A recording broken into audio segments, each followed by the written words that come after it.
Hey, I am Fax, co-host of The Best There Ever Was, a pro wrestling podcast where we talk about pro wrestling's greatest matches. I am here today to talk about the B Block competitors for New Japan's G1 Climax tournament, where the winner will earn the right to face the world champion at next year's Wrestle Kingdom on January the 4th. First, let's start with the guys that don't really have a great shot at winning.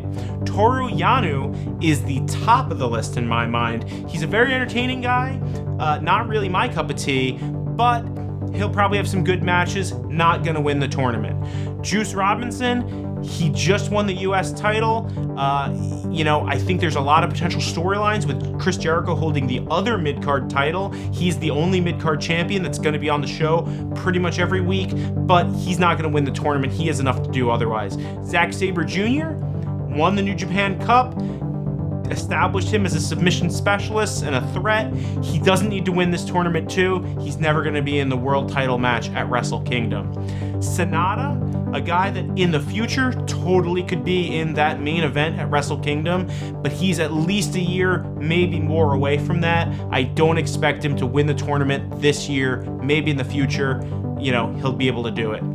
Hiroki Goto, he's the Open Neverweight champion. Like Juice Robinson, there's a lot of challengers for that title. He's been doing really great things, kind of elevating that belt, doing this kind of mixed in-ring hardcore thing that I think he does so well. He's going to keep doing that. He doesn't need to go into the world title picture.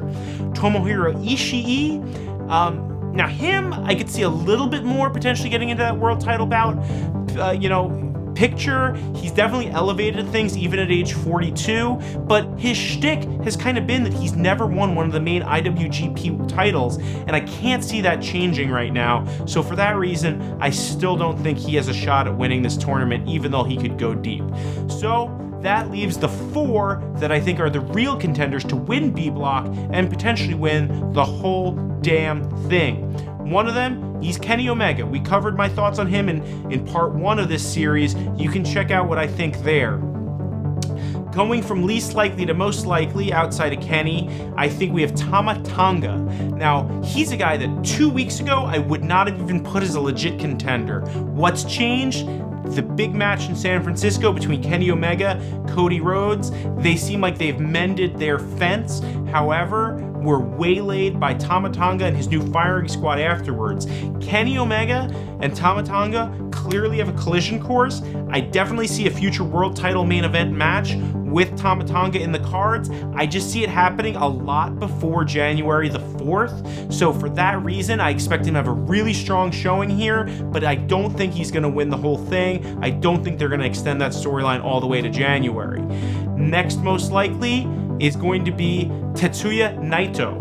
Now, Chris really likes Naito as a potential guy to win the block. I'm a little less enthusiastic about him just because he has won this twice before. He did not successfully capture the title either time, including last year. And since he lost the world title match last year at Wrestle Kingdom, he's also lost an Intercontinental title match to Chris Jericho on another big show, and has been on a bit of a big match losing streak. Now, they could totally turn him around here, but I don't see it happening because I really think New Japan views him as a really popular guy since he brought the LI back to Jay, but a guy that they can just plug in whenever they need him. He doesn't really need a prolonged build to a world title opportunity, and I don't think that they can really tease the fans again that he might win it all not to do it. Now that said, if he does win this tournament, I would not be shocked to see if he wins it all.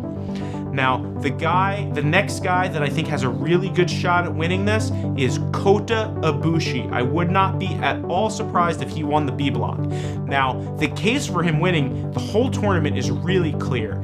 He is a fellow Golden Lover with Kenny Omega. The storyline writes itself if he is chasing Kenny's world title. In addition, he's a guy that's had some of the best matches at the lightweight division. He's had some of the best matches as a tag team wrestler. He's recently come to the heavyweight title division, and he has really excelled. He's beat Cody Rhodes at Wrestle Kingdom. He's done a lot of really great stuff, and I think he has a really bright future. The only potential knock against him is that by all accounts, he does not have a full-time contract with New Japan Pro Wrestling, and that could be something that prevents them from giving him an extended storyline leading to the main event at the next Wrestle Kingdom on January the 4th. If he does get into that main event, maybe he does it a different way. Maybe he wins the tournament. I don't know for sure. Anyway, that's it for part 3 of my G1 preview. Come back for our final part, which is going to involve the predictions that both Chris and I have for who's going to win this tournament, as well as our picks for the best bouts of the first 3 days starting this weekend. Once again, please subscribe to our podcast, The Best There Ever Was, wherever you listen to your podcasts. I am Fax. We are the Curtain Jerks. See you soon.